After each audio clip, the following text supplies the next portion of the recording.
प्रेम क्या है?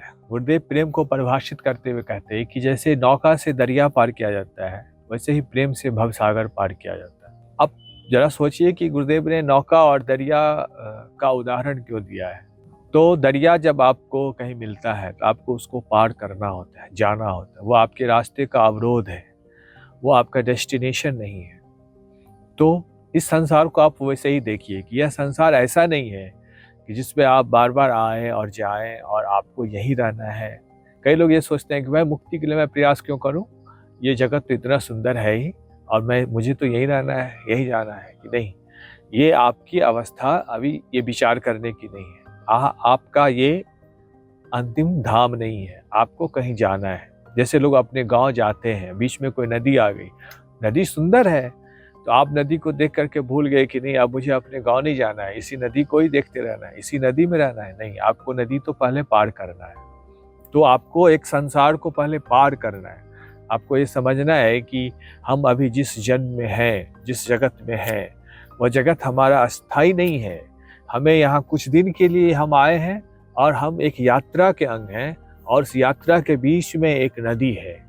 यह नदी कौन सा है? यह भवसागर का नदी है। अब देखिए भवसागर क्या है। तो ये हमारी चित्त की वृत्तियों का नदी है।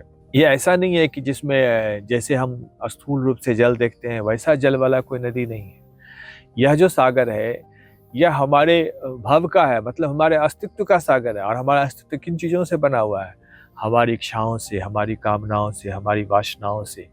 तो जितने हमारे चित्त की वृत्तियां हैं ना, वो मिल करके ही हमारे भव सागर का निर्माण करती है। और गुरुदेव कहते हैं कि जब आप इन चित्त वृत्तियों के जाल में फंसे रहते हैं, इनसे फिर आप निकलेंगे कैसे? तो वो भगवत प्रेम आपको निकालेगा। भगवत प्रेम आपको एक शक्ति देगा।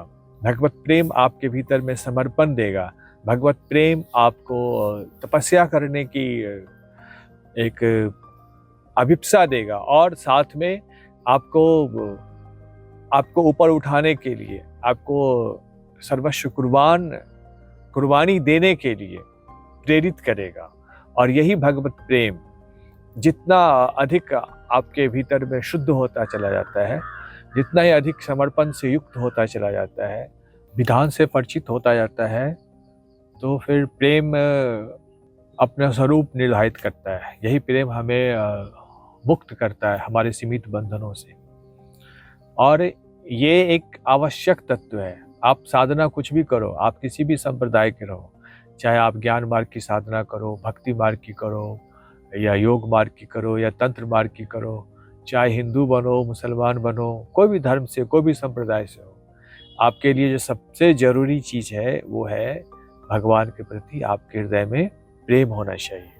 यही प्रेम आपको आपकी साधना में स्थिर करेगा, साधना के निरंतर्य को धारण करेगा, और साधना जनित जो भी दुख क्लेश होते हैं उन क्लेश को सहने की शक्ति प्रदान करेगा। जब तक यह प्रेम नहीं हो तब तक भागवत सत्ता में किसी भी जीव का उन्नयन संभव नहीं।